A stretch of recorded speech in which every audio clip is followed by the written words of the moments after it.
Les patients aujourd'hui sont demandeurs d'être actifs et participatifs dans la prise en charge de leur maladie. À ce titre-là, nous avons la possibilité de donner aux patients des informations utiles à la prise en charge de leur traitement, à savoir des données sur la maladie, qu'est-ce que ma maladie, qu'est-ce que j'encours si je ne prends pas mon traitement, quelle est la possibilité thérapeutique aujourd'hui que je dispose, en l'occurrence la ventilation, et enfin comment vérifier que cette ventilation fonctionne et m'apporte le bénéfice attendu.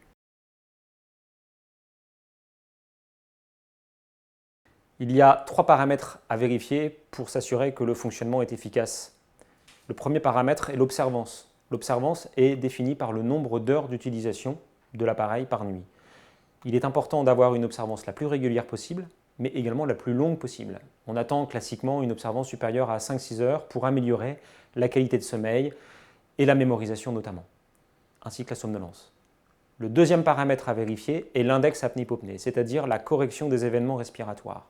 L'index pour le nombre d'événements par heure de sommeil, apnée pour le nombre d'arrêts et hypopnée pour le nombre de ralentissements. On attend du traitement que le nombre d'apnées-hypopnées par heure soit de moins de 5 par heure. Au-delà de 5 par heure, vérifier l'ajustement du masque. Au-delà de 10 par heure, il est important de consulter son médecin. Le troisième et dernier paramètre, c'est l'ajustement au masque, c'est-à-dire vérifier l'absence de fuite, qui est très important puisque les fuites vont altérer la qualité de sommeil et altérer éventuellement l'observance. Il est important de vérifier que l'ajustement masque soit optimal avec un index d'ajustement supérieur à 90%.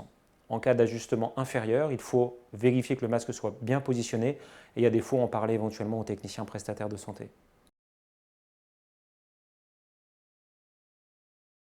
Le retour d'expérience qu'on a eu récemment sur l'utilisation de DreamMapper auprès d'un certain nombre de patients est très positif dans le sens où il apporte aux patients énormément d'informations éducatives sur sa pathologie. Ça, c'est le premier point. Le deuxième point est qu'en fait, cet outil est un outil de coaching et d'accès à l'information rapidement sur l'efficacité, la tolérance de son traitement.